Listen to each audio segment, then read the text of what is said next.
항상 해바라기가 해를 따라가는 것처럼 어린 양이 어디로 인도하시든지 끝까지 따라가기를 소원하시는 여러 예수바라기 여러분, 한 주일 동안 평안하셨습니까? 하나님께서 우리에게 그리스도 예수께서 우리들의 주님 되시고 또 아버지께서 이 세상을 이처럼 사랑하셔서 독생자를 보내신 그 놀라운 사랑, 이 놀라운 사랑을 우리가 성경 전체를 통해서 더듬어 알 수 있습니다. 이번 기회는 특별히 요한복음을 통해서 예수님의 생애와 예수님의 가르침에 대해서 공부하고 있는데, 이 여러 과를 통해서 우리들은 이번 한 개 동안 예수님께서 메시아이시고 예수님께서 우리를 구원하러 오신 구세주이시고 창조주라는 사실을 증거했다는 것을 우리는 여러 과를 통해서 공부했습니다. 오늘 또다시 요한복음을 공부하는 그 시간, 그 7번째 시간으로 믿는 자들은 복되도다 하는 제목으로 함께 말씀을 나누겠습니다. 요한복음 5장 39절은 여러분 많은 분들이 암송하고 계실 것입니다. 우리가 이 성경에서 영생을 얻는 줄 알고 성경을 상고하고 있는데, 이 성경이 곧 그리스도 예수에 대하여 증거하는 것이고 요한복음 전체는 그리스도 예수께서 우리들의 생명의 주님 되신 것을 증거하기 위해서 기록이 되었습니다. 오늘은 또 다시 몇몇 이야기들을 통해서 예수님을 증거한 경우들을 살펴보시겠습니다. 먼저 요한복음 8장 51절입니다. 진실로 진실로 너에게 이르노니 사람이 내 말을 지키면 영원히 죽음을 보지 아니하리라. 바리새인들이, 유대인들이 이 이야기를 들었습니다. 예수님의 말을 지키면 죽음을 보지 않는다. 그런데 우리 모든 조상들이 다 죽지 않았는가? 그 중에 대표적인 조상을 든다면 그들의 조상은 아브라함이었습니다. 그래서 그들은 이렇게 이야기합니다. 52절, 유대인들이 이르되 지금 내가 귀신 들린 줄 아노라. 아브라함과 선자들도 죽었거늘 네 말은 사람이 내 말을 지키면 영원히 죽음을 맛보지 아니하리라니. 너는 이미 죽은 우리 조상 아브라함보다 크냐? 또 선자들도 죽었거늘 너는 너를 누구라 하느냐? 예수님과 아브라함을 비교한다면 누가 더 큽니까? 이건 절대로 비교의 대상이 되지 않습니다. 예수님께서는 온 우주를 말씀으로 지으신 하나님이시고, 이 아브라함은 아담에게서 낳은 한 참내라간 그 후손 아브라함에 누가 더 크냐? 예수님께 들으실 때 이것은 질문거리도 아니었습니다만 유대인들은 그들의 조상으로 생각하는 아브라함이 가장 위대하다고 생각했는데, 예수님께서는 말씀하시기를 내 말을 들으면 너희가 죽음을 보지 아니하리라. 그런데 우리 조상 아브라함 죽지 않았는가? 우리들을 이렇게 존경하는 하나님의 사자들, 제 선자들도 다 죽지 않았는가? 예수님께서는 아브라함보다 높은 분이시고 선자들보다 높으신 분이시고 선자들을 부리시는 분이시고 아브라함에게 생명을 주신 분이 예수님이십니다.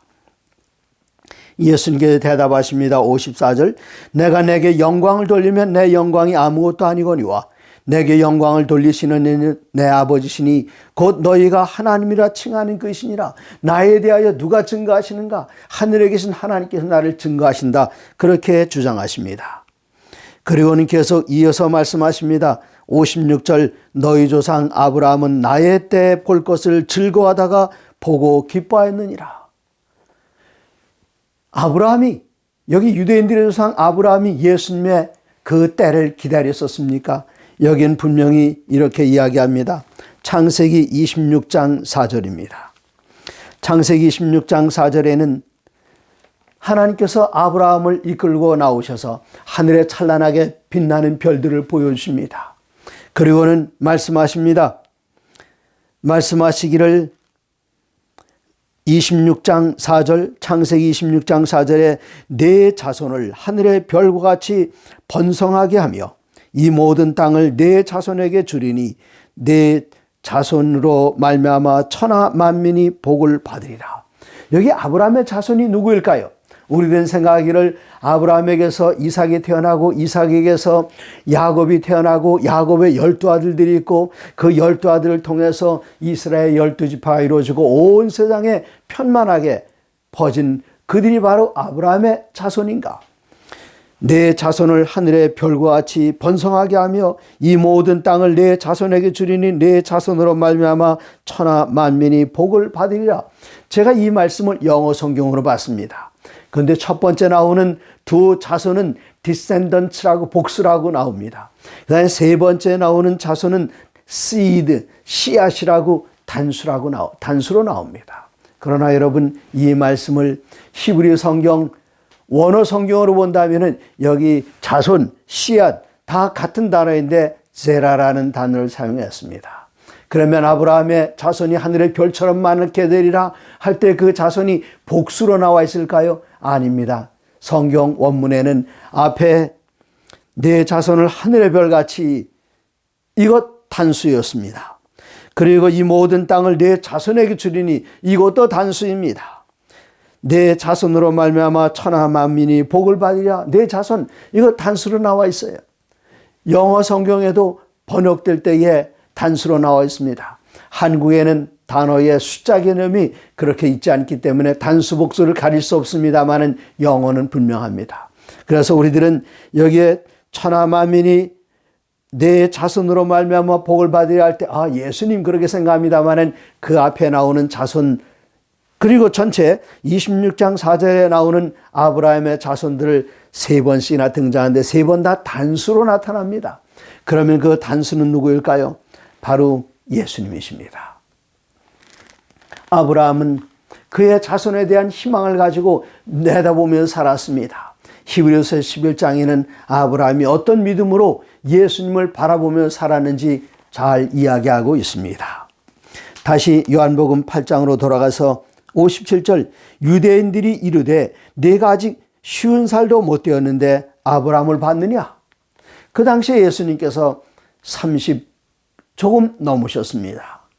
그래서 유대인들이 당신 아직 50살도 40도 아니고 그냥 50살도 50살도 안 되는데 아브라함을 봤느냐? 이때 예수님의 대답은 이렇습니다. 58절, 예수께서 이르시되 진실로 진실로 내가 너희에게 이르노니 아브라함이 나기 전부터 내가 있느니라 하시니, 아브라함이 나기 전부터 내가 있었다, 과거입니다. 그렇게 말씀하지 않으셨습니다. 내가 아브라함이 나기 전부터 있느니라, 현재형입니다. 그때도 계셨고 지금도 계시고 앞으로도 계실 예수님께서는 항상 현재형으로 나타나십니다. 아브라함이 나기 전부터 내가 있느니라, 지금도 있다, 앞으로도 있다, 그렇게 말씀하십니다. 제가 이 말씀을 보면서 이런 말씀이 생각이 났어요. 제가 어떤 똑똑한 청년 전도사님을 만났습니다. 그런데 이분 정말 헬라어도 잘하고 히브리어도 잘하고 설교도 잘하고 잘생기고 많은 사람들에게 인기를 끌고 있어 아주 어깨에다 힘을 주고 있는데, 물어보니까 제가 잘 아는 한참 후배의 아들이었어요. 나이 차도 10년 이상이 납니다. 그래서 제가 그 젊은 전도사님에게 뭐라고 말하는가 하면은, 내가 자네 아버지를 아네. 저희 아버지를 아십니까? 어떻게 아시는데요? 내가 자네 아버지 낳기 전부터 나는 있었네. 그렇죠? 그 전도사님의 아버지인 목사님보다 제가 10살 이상 많다면은 그 아버지가 태어나기 전부터 내가 있었습니다. 같은 표현입니다. 예수님께서는 아브라함이 태어나기 전부터 계셨던 것이 아니라 그때도 계시고 지금도 계시고 앞으로도 계시는 분, 바로 이 말씀은 출애굽기 3장 14절의 표현과 똑같습니다. 모세가 예수님의 하나님께 이름이 무엇입니까? 여쭤볼 때에 나는 나다. I am who I am. 나는 나다. 그 말을 옮기면은 나는 스스로 있는 자니라, 그런 표현이 되는 것입니다. 이제 요한복음 12장으로 갑니다. 요한복음 12장에는 한 여인의 이야기가 기록이 되어 있습니다. 6월절 여세 전에 예수께서 베다니에 이르시니, 이곳은 예수께서 죽은 자 가운데 살리신 나사로가 있는 곳이라. 이 베다니에는 나사로가 있고 그의 두 자매들이 있었습니다. 마르다와 마리아가 있었습니다. 예수님께서 마지막 여행이십니다. 예수님께서 이 베다니에 전에 문둥병 걸렸던 사람 한 바리새인이 있었는데 시몬이란 이 사람의 병을 고쳐줬습니다. 너무나도 고마워서 예수님께서 이 마을에 오시니까 그 집에 모셔 잔치를 하는데, 잔치를 벌일 때 마르다가 제일 먼저 부엌에 들어가서 부지런히 요리를 합니다. 예수님께서 오신다는 얘기도 들었기 때문에요. 그런데 마리아는 그 얘기를 듣자마자 부엌으로 달려들어가서 언니를 도와드린 것이 아니라 전에 예수님께 칭찬받은 말씀이 있죠. 마르다야, 내가 많은 것으로 염려하지만 한 가지만이라도 족하다. 그게 뭔 줄 아느냐? 마리아는 좋은 편을 택하였으니 빼앗기지 아니하리라. 예수님께서 인정해 주셨습니다. 마리아는 곧장 남자들이 모여서 지금 식사를 하는 그 자리에 들어가서 예수님 하시는 말씀을 듣는데, 예수님께서 며칠 있으면은 예루살렘에 들어가셔서 사람들에게 붙잡히고 십자가에 달려 돌아가실 것을 이야기할 때에 너무나도 슬펐습니다. 집으로 돌아갔습니다. 집에 가서 집에 있는 모든 걸 다 긁어다가 이제 향유를 파는 곳에 가서 제일 비싼 향유를 사가지고 뛰어들어와서 조용히 그 안에 숨어 들어갔습니다. 그리고 예수님 뒤에 가서 예수님 머리에 그 기름을 붓고 또 예수님의 발에다 기름을 부을 때에 그 냄새가 방 안에 진동했습니다. 이때 그 냄새를 맡은 가룟유다, 예수님 바로 옆에 있었습니다. 가룟유다는 항상 예수님 옆에 있었어요. 또 요한도 있었습니다. 요한 항상 예수님의 그림자 안에서 그림자 바깥을 벗어나지 않을 정도로 가깝게 따르는 제자였고, 가룟유다는 예수님께서 누군가에게 사례를 받으시면 그걸 옆에서 관리하고 있었기 때문에 항상 옆에 있었습니다. 가룟유다가 보니까 정말 비싼 향유였어요. 그때 사람들이 듣게 이야기합니다. 자기의 의를 드러내기 위해서요. 뭐라고 말했습니까? 가룟유다가 말하되 12장 5절, 이 향유를 어찌하여 300데나리온에 팔아 가난한 자들에게 주지 아니하였느냐? 얼마나 폼나는 얘기입니까? 그런데 이 향유가 그냥 한 번 봐도 300데나리온, 글쎄 더 갈지 덜 갈지는 모르겠습니다만은 한눈에 봐도 그 정도의 가격은 나갈 것 같아요. 그러면 이 마리아가 얼마나 부자였는가? 300데나리온은 300일의 품삯에 해당됩니다. 제가 얼마 전에 그 보은이란 곳에 가서, 보은이 아니죠, 봉화라는 곳에 가서 외국인들이 한국에 와서 일하시는 분들을 봤습니다. 그분들을 많고 일주일 동안 집회를 했는데 그분들의 인건비를 들어보니까 남자들은 14만 원, 하루 일당이 14만 원입니다. 그러면 하루 일당이 14만 원이라면 300일의 어치의 일이라면 4,200만 원입니다. 근데 여자들은 12만 원을 받는다고 했습니다. 12만 원만 해도 3,600만 원입니다. 한순간에 이 마리아는 3,600만 원, 많이 잡으면 4,200만 원어치의 그 향유를 한순간에 뿌렸으니 그 옆에서 본 사람들이 깜짝 놀라지 않을 수 없었습니다. 그럼 마리아는 그렇게 부자였을까요? 마리아가 부자였는지 아니었는지를 알려주는 그 내용이 마태복음에 기록이 되어 있습니다. 마태복음 21장에 보시면은 예수님께서 승리의 입성을 하십니다. 나귀를 타시고 예루살렘으로 들어갈 때에 어린아이들이 종려나무 가지를 들고 호산나 호산나 외칩니다. 이때 예수님의 제자들은 신났습니다. 항상 걸어다니시던 예수님께서 나귀를 타는 그 모습을 보면서 이제야 우리 주님께서 왕으로 등극하신구나. 그러면 나도 한 자리 하겠지. 그들은 기쁜 마음에 옷을 벗어서 예수님 걸어가시는 그 발 앞에 레드 카펫 트리트먼트, 여기에 외국에서 왕들이나 대통령이나 높은 양반들이 오시면은 인천공항에 내릴 때에 빨간 카페트를 깝니다. 왕에 대한 대접입니다. 제자들은 레드 카펫은 구할 수 없었기 때문에 자기네들의 옷을 예수님 발 아래 깔아드려서 왕이 행차하시는 그것을 자랑으로 생각했습니다. 그때 예수님께서는 성 안에 들어가셔서 성전에 들어가셔서 이 성전을 정결케 하십니다. 두 번째 정결이었습니다. 그리고는 예수님께서 나오셔서 베다니에 가서 주무셨어요. 그 이야기가 마태복음 21장 11절에 그들을 떠나 성 밖으로 베다니에 가서 거기서 유하시니라. 베다니에서 유하셨다면 누구네 집입니까? 나사로의 집입니다. 마르다의 집입니다. 마리아의 집입니다. 그 집에서 주무셨는데 그 다음 절 18절, 이른 아침에 예루살렘 성으로 돌아오실 때 시장하신지라. 이른 아침에 성으로 돌아오실 때 시장하시니라. 왜 시장하셨을까요? 아침 식사를 못 얻어 잡수셨습니다. 예수님을 그렇게 사랑했습니다. 나사로는 예수님께서 살려주셨습니다. 또 여기 마리아는 그가 정말 처참한 죄인이었지만 우리 주님께서 용서해 주셨습니다. 예수님은 정말 은인입니다. 그런데 아침 식사를 대접할 때거리가 없었다는 게 여기 표현되어 있지 않습니까? 베다니에서 주무셨는데 아침에 나오실 때에 시장하셔서 무화과 나무를 봤어요. 이때는 6월절 기간이니까 우리나라는 3월 중하순쯤 됩니다. 그때는 무화과가 열리지 않습니다. 잎만 무성할 때였는데도 예수님께서는 너무나도 배가 고프시니까 그 무화과 나무에 열매 없는 것을 보고 열매를 맺지 못한다 그렇게 이야기하셨습니다. 이렇게 가난했던 마리아가 그 가지고는 모든 것들을 다 집안엔 모든 것 그것 갖다 쓰면 더 이상 남아있는 것 없어요. 이 모든 것을 한꺼번에 우리 주님을 위해서 드렸는데 주님을 위해서 드린 그 이유가 기록이 되어 있습니다. 가룟유다가 이 마리아를 정말 꾸짖고 있을 때에 예수님께서 옆에서 끼어드시면서 하셨던 말씀. 이제 다시 요한복음 12장으로 돌아갑니다. 요한복음 12장 예수님께서 하시는 말씀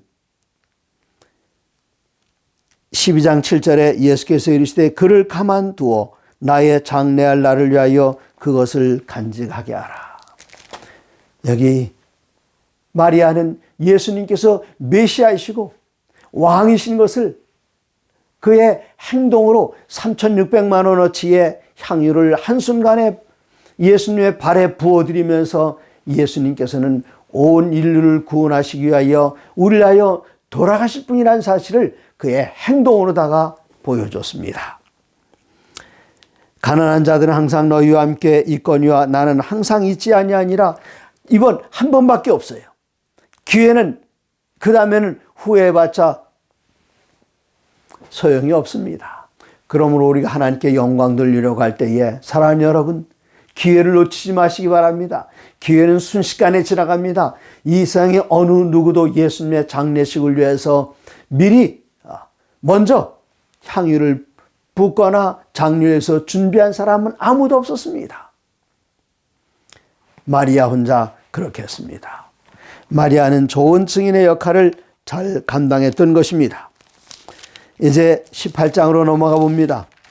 요한복음 18장에서 또 예수님을 증거하는 그 경우는 어떤 것이 있는가? 예수님께서 마침내 잡히셨어요. 예수님을 심판했던 빌라도가 예수님을 증거했습니다. 빌라도의 법정에 예수님께서는 2번 끌려오셨는데 그 두 번째 빌라도의 법정에 서셨을 때에 18장 34절 빌라도가 묻습니다. 네가 유대인의 왕이냐? 예수께 대답하시되 이는 내가 스스로 하는 말이냐? 다른 사람들이 내게 대하여 한 말이냐? 빌라도가 말합니다. 내가 뭐 유대인이냐? 그렇게 이야기를 합니다. 그리고 이제 건너뛰어서 37절 빌라도가 이르되 그러면 내가 왕이 아니냐? 예수께 대답하시되 네 말과 같이 내가 왕이니라. 내가 이를 위하여 태어났으니 이를 위하여 세상에 왔나니 곧 진리에 대하여 증언하려 함이로라. 무릇 진리에 속한 자는 내 음성을 듣느니라. 이때 빌라도가 대답합니다. 진리가 무엇이냐? 이렇게 진리가 무엇이냐 그렇게 질문하면 안 됩니다. 질문이 틀렸습니다. 빌라도의 질문은 진리가 누굽니까? 그렇게 질문했더라면 예수님께서 내가 곧 진리요 길이요 생명이라고 대답하셨을 것입니다. 이제 빌라도가 계속 신문해 봤지만 빌라도는 신문한 모든 것을 근거로 해서 선언합니다. 38절 이 말을 하고 다시 유대인에게 나가서 이르되 나는 그에게서 아무 죄도 찾지 못하였노라. 한 번 그렇게 했지요. 그러나 또 한 번 이야기합니다. 19장 4절입니다. 빌라도가 다시 밖에 나가 말하되 보라 이 사람을 데리고 너에게 나오나니 이는 내가 그에게서 아무 죄도 찾지 못하는 것을 너희로 알게 하려 함이로다. 내가 이 사람을 다 살펴봤지만 이 사람에게 죄 씌울 만한 게 아무것도 없다. 지금 두 번째 예수님께 죄가 없다는 것을 선언했습니다. 그랬더니 사람들은 예수님을 끌고 나와서 가시관을 씌우고 당신 네가 왕이냐 자주옷을 입히고 치면서 예수님을 조롱했습니다. 이때 사람들은 외칩니다. 십자가에 못 박으라고요. 19장 6절에 대제사장들과 아랫사람들이 예수를 보고 소리질러 이르되 십자가에 못 박으소서 십자가에 못 박으소서 하는지라 빌라도가 이르되 너희가 친히 데려다가 십자가에 못 박으라. 나는 그에게서 죄를 찾지 못하였노라. 빌라도가 예수님에 대하여 증거합니다. 예수님의 무죄를 증거합니다. 예수님은 죄와 상관이 없다는 사실을 이방인 총독이 증거했습니다. 나는 아무런 죄를 찾을 수가 없다. 그렇게 증거했습니다. 그리고는 예수님 저 골고다로 가실 때에 여기 빌라도의 법정에서 골고다까지는 한 600m밖에 안 되는 짧은 거리입니다. 1km도 되지 않습니다. 그곳을 나중에 천주교에서는 비아 돌로로사, 슬픔의 길이라고 하지요. 그 슬픔의 길을 건너가서 이젠 골고다의 십자가에 예수님을 못 박았는데 그 십자가 위에 명패를 붙였습니다. 19장 19절에 빌라도가 패를 써서 십자가 위에 붙이니 나사렛 예수 유대인의 왕이라 기록되었더라. 그랬더니 사람들이 왜 유대인의 왕입니까? 하고 소리 지릅니다. 유대인의 왕이라 쓰지 말고 자칭 유대인의 왕이라 써주십시오. 자칭이라고 두 글자 더 붙여주십시오. 이때 빌라도는 대답합니다. 22절 빌라도가 대답하되 내가 쓸 것을 썼다. 참견하지 마라. 내가 보기에 그가 진정 유대인의 왕이다. 그에게 죄가 없다. 3번씩이나 선언했던 빌라도는 내가 써야 할 것을 썼다. 그렇게 표현했습니다. 빌라도가 예수님의 좋은 증인이었다는 사실을 한 번 더 발견하게 되었습니다. 또 있습니다. 20장입니다. 20장에 가면은 예수님께서 돌아가시고 부활하셨는데 부활하신 그날 저녁 때에 그러면 주일 중 첫째 날이지요. 주일 중 첫째 날 저녁 때에 그럼 첫째 날 저녁 때라고 하면은 이제 요일로 치면은 일요일이지만 날짜로 치면은 둘째 날에 들어가는 겁니다. 20장 19절 이날 곧 안식 첫날 저녁 때에 제자들이 유대인들을 두려워하여 모이는 곳에 문들을 닫았더니 예수께서 오사 가운데 서시며 너희에게 평강이 있을지어다. 예수님께서 문을 다 닫았는데 그 벽을 그냥 통과해서 들어오셨습니다. 그리고 너희에게 평강이 있을지어다. 그렇게 이야기하셨습니다. 또 성령을 받으라고 하셨습니다. 이렇게 제자들이 모여 있을 때에 거의 10명의 제자들만 있었지 그때 도마는 없었습니다. 나중에 제자들 만났을 때 제자들 보니까 얼굴이 달라졌어요. 너무 싱글벙글 좋은 표정을 짓고 있습니다. 웬일이냐? 주님께서 살아나셨다. 그랬더니 이 도마가 말합니다. 도마가 이르되 내가 그의 손에 못자국을 보며 내 손가락을 그 못자국에 넣으며 내 손을 옆구리에 넣어보지 않고는 믿지 아니하겠노라. 그리고 여드레가 지났어요.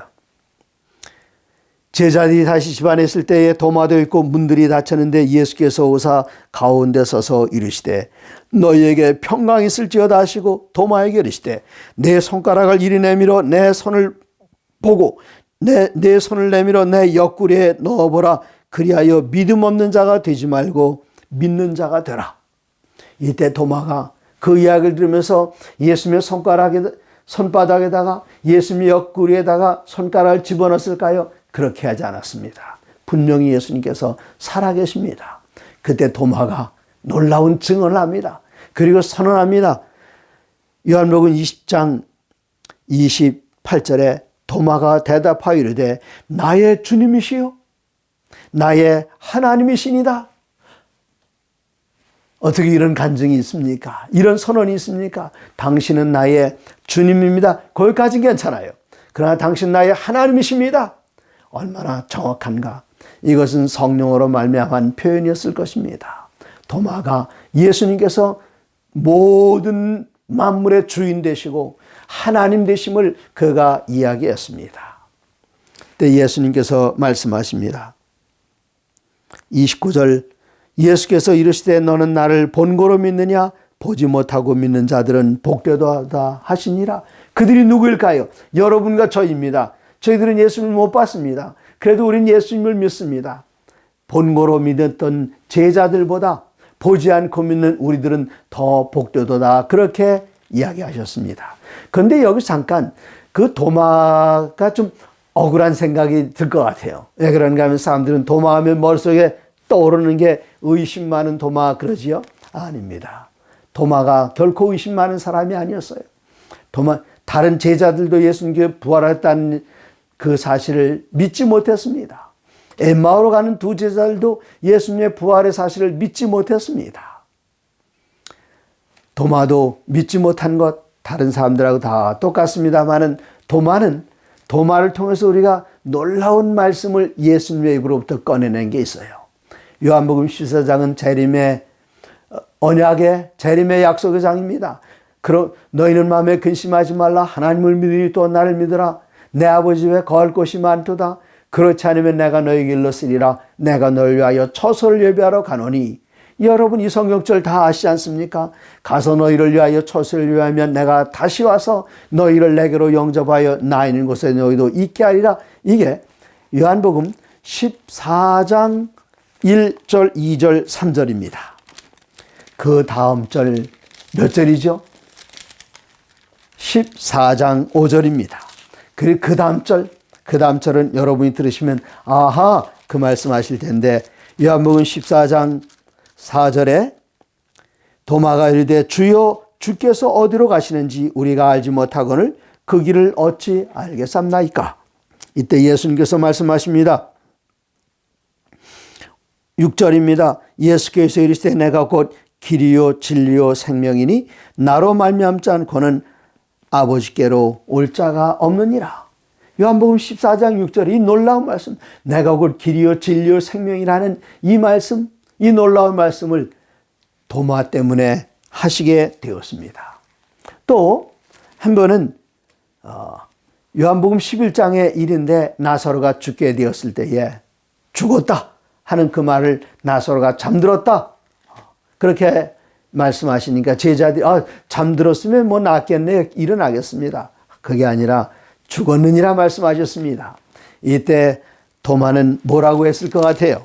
네, 그 표현도 아주 재미있습니다. 그리고 도마가 어떤 사람인지를 한눈에 보여주는데 요한복음 11장 16절에 디드모라는 도마가 다른 제자들에게 말하되 우리도 주와 함께 죽으러 가자 하니라. 주원님과 함께 죽으러 가자. 목숨 내걸고 충성을 다하기로 결심하는 것은 베드로보다 도마가 먼저 했다는 사실. 그 도마가 의심 많은 도마 그러면은 도마가 좀 섭섭할 것 같습니다. 이제 이후에 더 훌륭한 증인들이 있습니다. 그 증인들은 누구일까요? 사도행전 1장 8절에 오직 성령이 너희에게 마시면 너희에게 권능을 받게 되고 예루살렘과 온 유대와 사마리아와 땅끝까지로 내 증인이 되리라. 그분들이 누구이십니까?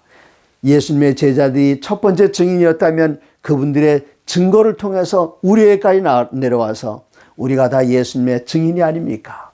도마는 예수님을 보았기 때문에 믿었습니다. 우리는 보지 않고 믿었습니다. 우리들은 요한복음의 말씀을 다 공부하고 예수님께서 우리의 주님이신 것을 믿었습니까? 저는 침례받을 때까지 요한복음의 주석 설교를 들어본 적이 없었습니다. 물론 통독은 했지만 지금 이해하는 것처럼 깊은 이해가 있지 않았습니다. 그럴지라도 주님을 영접했습니다. 우리들에게는 주님을 증거할 수 있는 더 많은 증거들이 있습니다.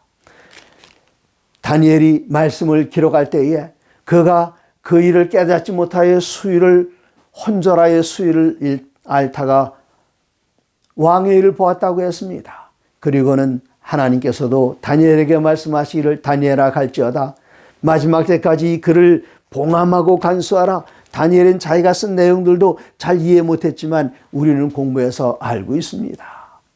그리고 우리들은 예수님께 재림하시기 바로 직전에 살면서 예언의 신이란 놀라운 보물 창고를 가지고 그 안에서 예수님의 높이와 깊이와 넓이, 부피 이란 모든 것들을 옛날 선자들이나 예수님의 첫 번째 제자들이나 그분들보다 더 많은 빛을 가지고 예수님을 경험한 사람들입니다.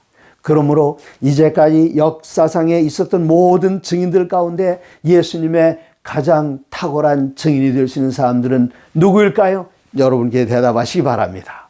바로 여러분과 제가 아닙니까? 여러분, 예수님을 끝까지 따라가는 예수 바라기들로서 주님 오시는 그날까지 증인으로서의 사명을 온전히 감당하며 사시다가 우리가 증거했던 예수님 만나게 될 때에 우리 앞에 큰 기쁨과 찬양이 있게 되기를 간절히 바랍니다.